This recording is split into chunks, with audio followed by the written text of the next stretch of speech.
سبيل الدموع سبيل مريح تنهد يا صاحي كي تستريح وغص الدعاء الخفي الصريح يسعك الفضاء الرحيم Jangan lupa like, terima kasih. Assalamualaikum. Waalaikumsalam warahmatullahi. Dari mana tuh? Dari biasa jalan-jalan. Jalan-jalan di mana? Jalan-jalan di mana? Salah, ke masjid atau kemana? Oh iya, Tat, saya mau nanya, Tat. Nanya apa ini? Kemarin kan saya ngisi pengajian tuh, pengajian ibu-ibu. Nah, ditanya gara-gara saya juga sih, saya yang salah.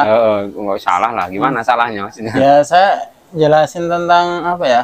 Latak zina, jangan mendekati zina. Iya, iya. Nah, terus ditanya sama ibu-ibu, kan kalau misalnya zina itu haram, berdosa, itu caranya biar kita bisa menemukan jodoh tuh gimana? Kan biasanya kan zaman sekarang kan sebelum nikah tuh pacaran, kenalan, Ya, ya. apalagi gitu.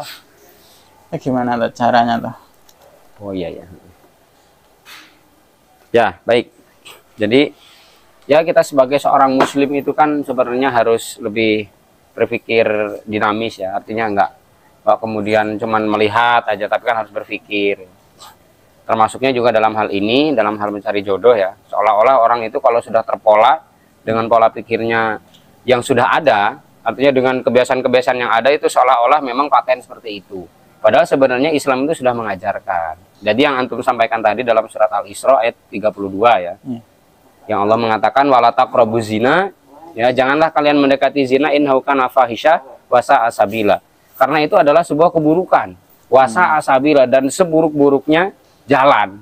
Untuk apa? Ya dari perzinahan tentunya nanti ya mau nggak mau dia harus tanggung jawab ya. Dia harus tanggung jawab dong ya. Mau nggak mau, masa kemudian LKMD ya. Lamar Keri mateng dhisik. Nah, kan gitu bahasanya. Nah, ini. Jadi ya memang itu juga PR bagi dai, PR jadi para ustadz juga ya. Sebenarnya ada jalan yang lebih selamat. Dan Islam juga mengajarkan bagaimana caranya cari jodoh, tapi termasuk jalan pintas, nggak lama-lama harus pacaran. Meskipun pacaran itu boleh, tapi pacarannya setelah menikah. Lebih asik itu. Nah, ini saya pengalaman sendiri nih ya. Ini saya mengalami sendiri. Ya pokoknya indah lah, enak lah pokoknya ya. Jadi gini, di dalam Islam itu diajarkan ada yang namanya ta'aruf. Ta'aruf itu seperti apa sih? Ya boleh nanti kita gini. Misalnya ta'aruf ini kan dalam proses perkenalan dulu ya.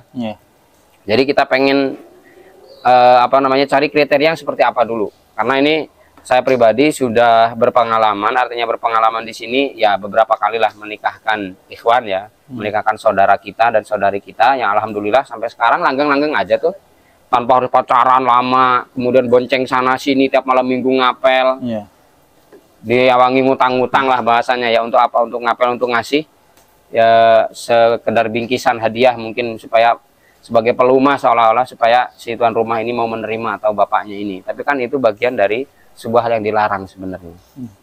PDKT-nya nggak syar'i lah ini. PDKT boleh.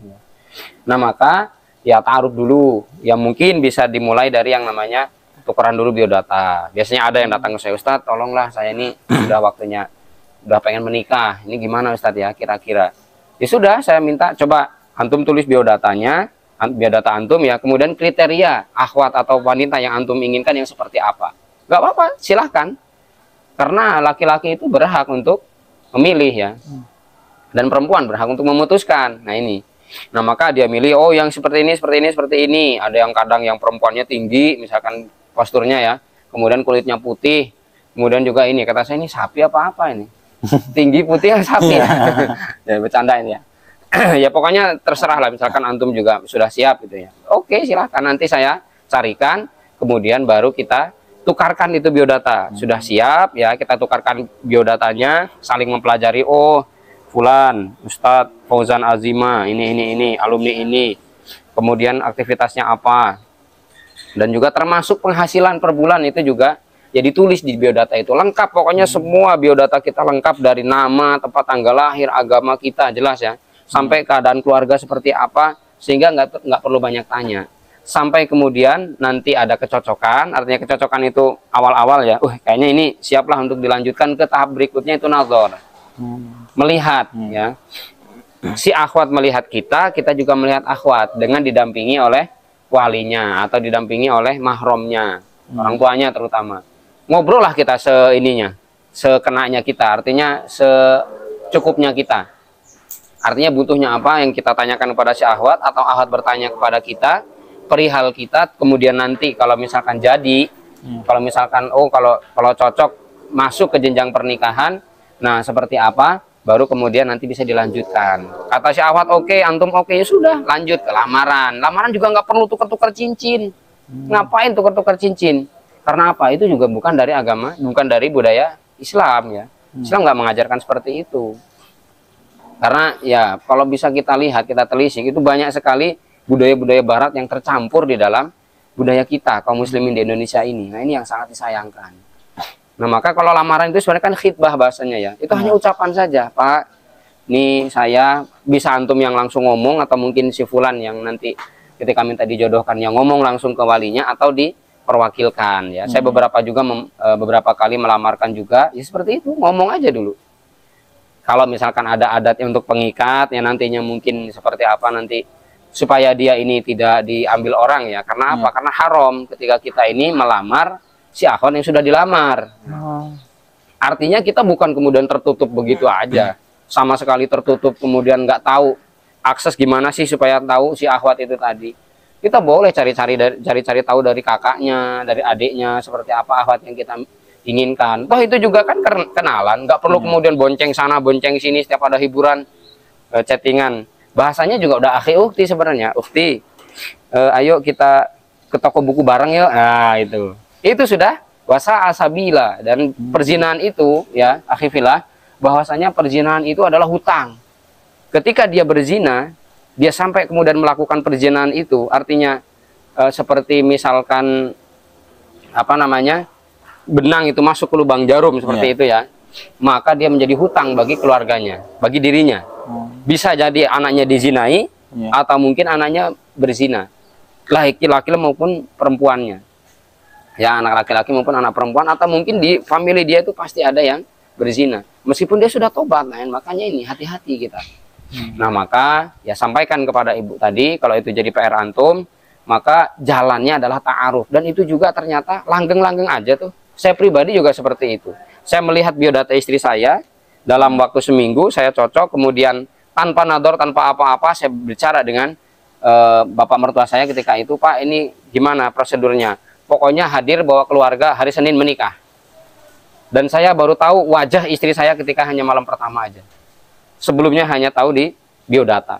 Dan itu sudah yakin. Buktinya sekarang udah punya 3 jagoan. Biasa-biasa aja tuh. Nah itu.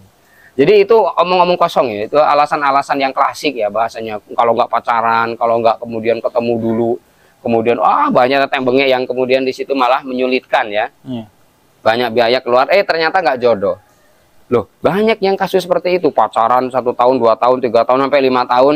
Ternyata malah ditikung orang. Sakit. Ya, sakit banget ya. Jadi gitu. Jadi dalilnya ada di surat Al-Isra ayat 32, atau surat 17 ayat 32. Nah, dalilnya juga yang lainnya adalah ya sunnah-sunnah yang dilakukan para salafus saleh seperti itu. Setelah sampai lamaran ya sudah tinggal menikah, selesai. Dan saya menikahkan itu bukan 1-2 orang, bisa terhitung 10 orang. Ya, 10 orang. Ketika itu ya saya tanya, sampai sekarang pun kita masih komunikasi, masih nyambung. Gimana Mas keluarga antum? Alhamdulillah Ustaz, lebih bahagia. Artinya lebih bahagia itu lebih bahagia dari keluarganya yang lain yang juga ternyata ada yang kawin cerai. Nah, wallahu alam. Itu aja yang antum sampaikan, mudah-mudahan bermanfaat. Seperti itu. Cukup ya? Cukup. هبت كالريح قوية، شبت كالنار